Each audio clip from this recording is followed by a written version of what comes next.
केवल भारत ही नहीं बल्कि पूरी दुनिया में इस वक्त हाहाकार की स्थिति है, जिसकी सबसे बड़ी वजह यदि कोई है तो अमेरिकन राष्ट्रपति डोनाल्ड ट्रंप का टैरिफ टेरर। लेकिन प्रधानमंत्री नरेंद्र मोदी ने ट्रंप के टैरिफ के सामने हार नहीं मानी है, बल्कि जोर का तमाचा गाल पर जड़ा है। वह किस तरह आपको आगे बताएंगे। पर छत्तीसगढ़ के पूर्व मुख्यमंत्री भूपेश बघेल ने टैरिफ वार पर पीएम मोदी का साथ देना छोड़ उन्हें ही नसीहत देने का प्रयास किया है।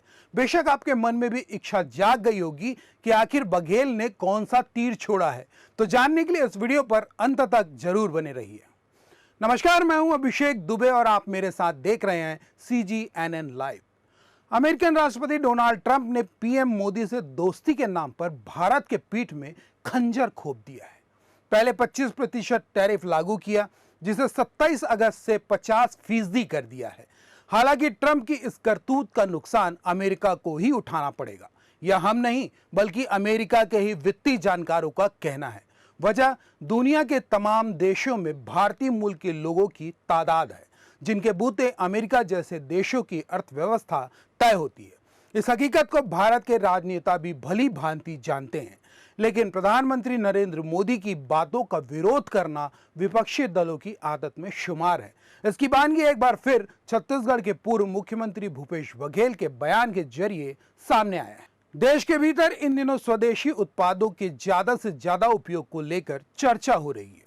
ज्यादातर बड़े शहरों में विदेशी उत्पादों, खासतौर पर अमेरिकन प्रोडक्ट के बाइकॉट को लेकर मुहिम चल रही है। इससे पहले जब पाकिस्तान से संघर्ष हुआ था और तुर्की व अजरबैजान ने जब पाकिस्तान का साथ दिया था, तब भी देश में बाइकॉट को लेकर मामला गरमाया था, जिसका असर आज भी नजर आ रहा है और तुर्की के सेब भारत नहीं पहुंच रहे हैं।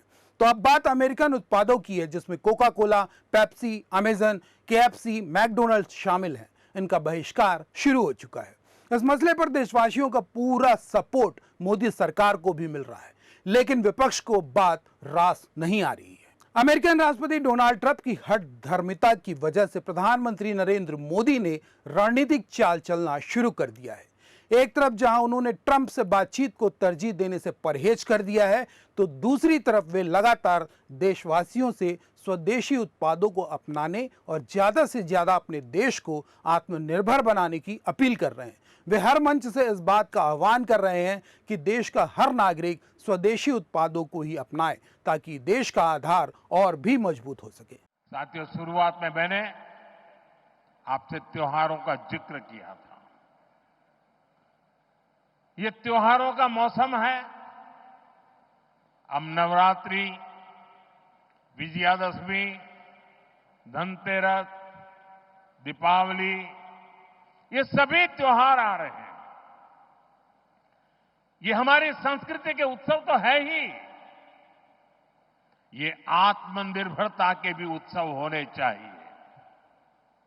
और इसलिए मैं आपसे एक बार फिर अपना आग्रह दोहराना चाहता हूं और आज पूज्य बापू की धरती से देशवासियों से भी मैं बार बार आग्रह कर रहा हूं,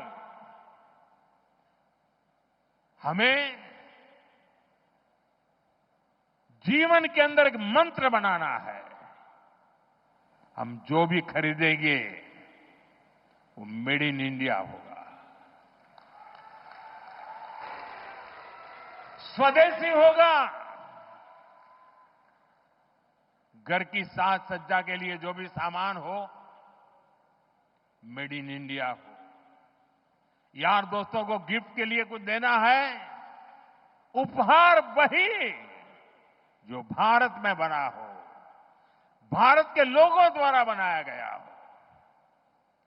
और मैं विशेष रूप से दुकानदार भाई बहनों को कहना चाहता हूं, व्यापारियों से कहना चाहता हूं, इस देश को आगे बढ़ाने में आप बहुत बड़ा योगदान कर सकते हैं। आप तय कर लीजिए, विदेशी माल नहीं बेचेंगे।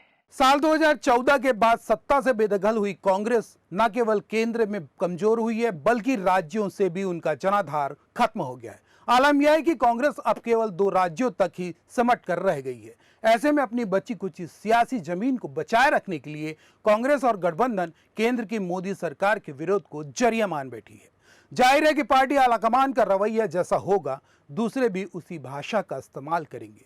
तो इसका उदाहरण छत्तीसगढ़ के पूर्व मुख्यमंत्री भूपेश बघेल ने भी पेश किया है। देखिए, जहां तक स्वदेशी की बात कर रहे हैं, प्रधानमंत्री जी आजकल स्वदेशी की बात करते थकते नहीं, लेकिन जो वो पेन उपयोग कर रहे हैं किस देश का है, जो चश्मा पहनते हैं वो किस देश का है, जो जूता पहनते हैं वो किस देश का है, जो गाड़ी में चलते हैं, जो प्लेन में चलते हैं वो किस देश का। तो सबसे पहले प्रधानमंत्री जी को विदेशी सामान का पहले त्याग कर। गांधी जी तो जो वो करते थे वो उनका संदेश होगा। इसी गुजरात से आते हैं तो खुद त्याग करके बताया ना। एक दूसरी बात, ये दुकानदारों कह रहे हैं कि स्वदेशी सामान रखो, लेकिन सबसे पहले भारतीय जनता पार्टी, आरएसएस, विश्व हिंदू परिषद के लोग जितना मोबाइल रखे हैं उसको पहले उसका दहन करें। बात रूस की करें, चीन की करें, जापान की करें या फिर कोरिया की, इनमें से कोई भी देश अमेरिका के सामने झुकने के लिए तैयार नहीं होता। वजह, इन देशों के लोग अपने देश में बनने वाले उत्पादों को न केवल निर्यात करते हैं बल्कि खुद भी इस्तेमाल करते हैं और आयात पर इन देशों की निर्भरता न के बराबर है।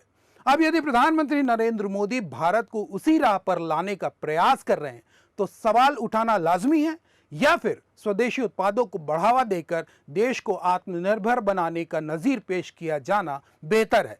अपने जवाब हमारे कमेंट बॉक्स पर जरूर लिखें और हमारा मार्गदर्शन होता रहे, इसलिए हमारे चैनल को सब्सक्राइब कर लाइक और शेयर करते रहें। नमस्कार।